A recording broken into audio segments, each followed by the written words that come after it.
Hi guys, so when commenting on issues, it's important not to act like a hammer and see everything as a nail.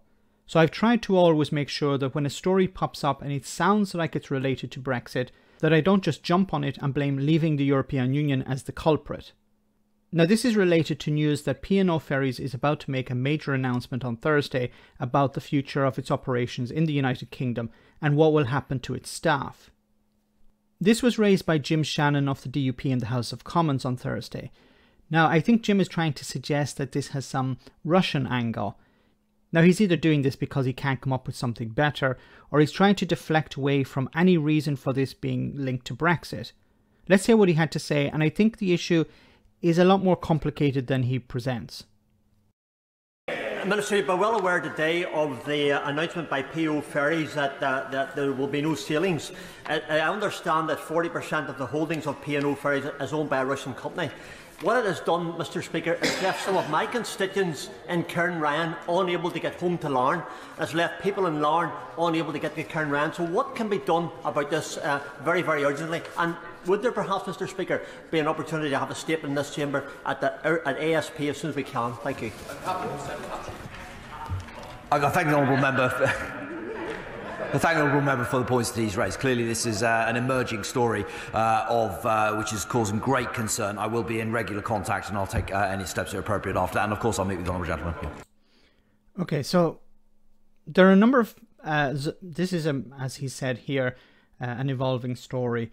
So there's a lot of information coming out. Some of it is related to the idea that the company is going into administration, and how they're planning to fire staff, lay people off, and then rehire them under new contracts through agencies, for example.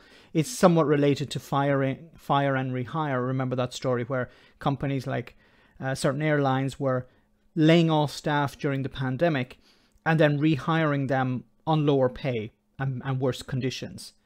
So I don't know if this is the case with P&O Ferries, but from this story, it says here, P&O Ferries suspends services with serious disruption of ports.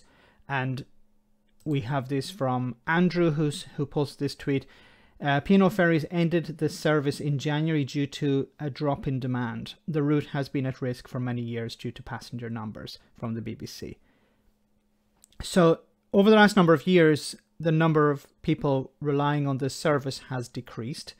If there are few people using the service, then the company is going to lose money. It costs a huge amount of money to run these ferries.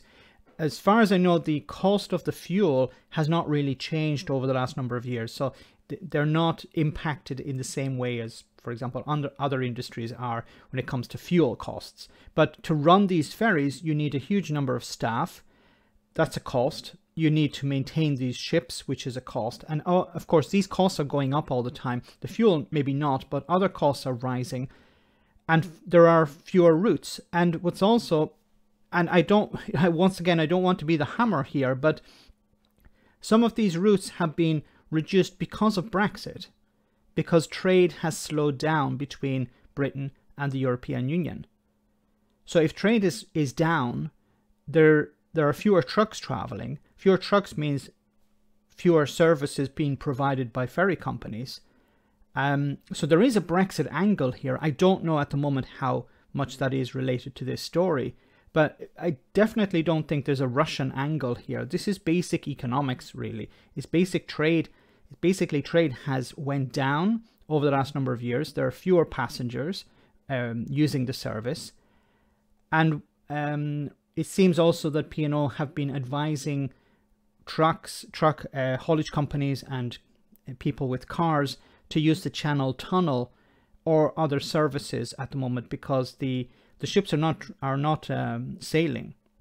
They're not carrying anyone or any cargo at the moment.